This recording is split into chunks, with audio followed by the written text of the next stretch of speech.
में आप सभी का स्वागत है। आइए डिस्कस करते हैं 3 से 4 जुलाई तक के करंट अफेयर्स। इसका पहला प्रश्न है, ब्रिक्स के पर्यावरण मंत्रियों की 9वीं बैठक की अध्यक्षता किसने की? Which country hosted the meeting of environment minister of BRICS? Option A South Africa, option B China, option C Bharat, option D रूस। इसका सही उत्तर है ऑप्शन ए दक्षिण अफ्रीका। आइए इसकी व्याख्या समझते हैं। ब्रिक्स के पर्यावरण मंत्रियों की 9वीं बैठक का दक्षिण अफ्रीका की अध्यक्षता में वीडियो कॉन्फ्रेंसिंग के माध्यम से आयोजन हुआ।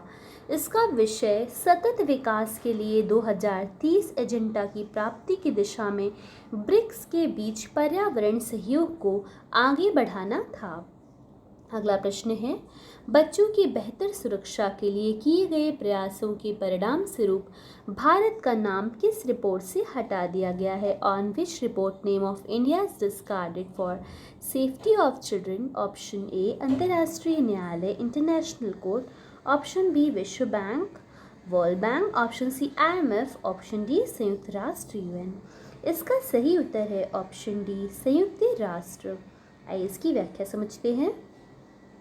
भारतीय सशस्त्र बलों द्वारा पैलेट्स के इस्तेमाल से कथित तौर पर मारे गए और अपंग हुए बच्चों की खबरों अज्ञात अपराधियों, सशस्त्र समूहों व अज्ञात अपराधियों के बीच गोलीबारी तथा नियंत्रण रेखा के से पार होने वाली गोलीबारी के कारण बच्चों और सशस्त्र संघर्ष पर साल 2010 से संयुक्त राष्ट्र महासचिव की रिपोर्ट में भारत का उल्लेख बुर्किना फासो, कैमरून, लेक चाड बेसिन, नाइजीरिया, पाकिस्तान और फिलीपींस तथा अन्य देशों के साथ किया जा रहा था। बच्चों की बेहतर सुरक्षा के लिए किए गए प्रयासों के परिणाम स्वरूप भारत का नाम वर्ष 2023 की रिपोर्ट से हटा दिया गया है। अगला प्रश्न है, भारत और तंजानिया के बीच संयुक्त रक्षा सहयोग समिति JDCC की बैठक का दूसरा संस्करण कहाँ आयोजित हुआ?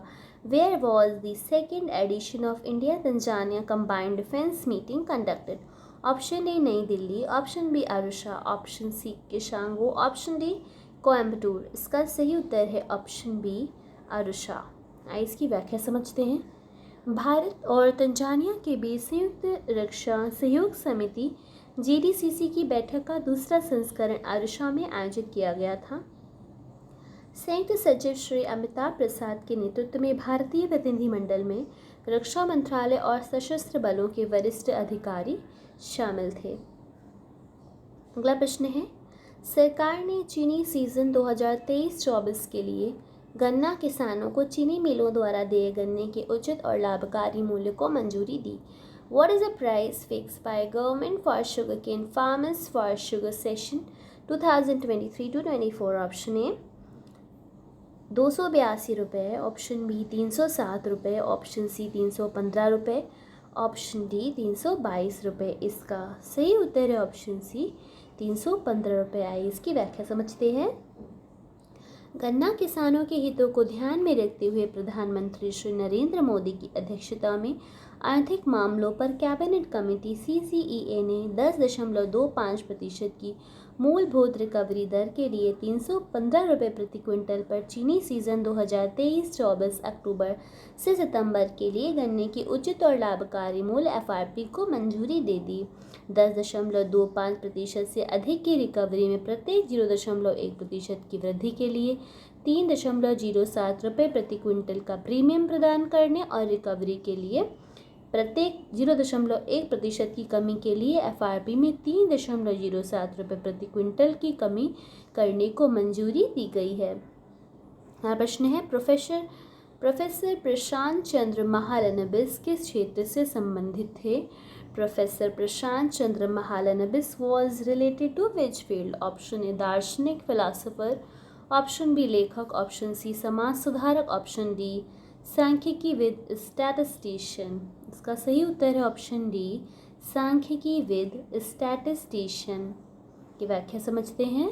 सांख्यिकी और आर्थिक योजना निर्माण के क्षेत्र में स्वर्गीय प्रोफेसर प्रशांत चंद्र महालनोबिस द्वारा किए गए उल्लेखनीय योगदान के सम्मान में भारत सरकार 2007 से प्रत्येक वर्ष उनकी जयंती 29 जून को सांख्यिकी दिवस के रूप में मना रही है।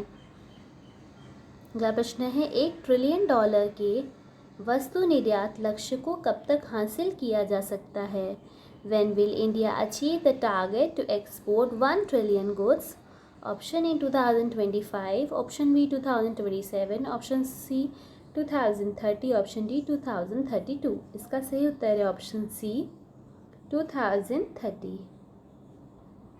की व्याख्या समझते हैं। श्री पीयूष गोयल ने $1 ट्रिलियन का वस्तु निर्यात लक्ष्य हासिल करने के लिए भारतीय बैंकों से एमएसएमई क्षेत्र को अधिक और सस्ती ऋण उपलब्धता सुनिश्चित करने को कहा। बैठक में भारतीय state bank, bank of Baroda, Punjab national bank, Canara bank, union bank of India और सेंट्रल बैंक ऑफ इंडिया सहित 21 बैंकों के शीर्ष अधिकारी उपस्थित थे। इससे देश 2030 तक $1 ट्रिलियन का वस्तु निर्यात लक्ष्य हासिल कर लेने में सक्षम हो सकेगा।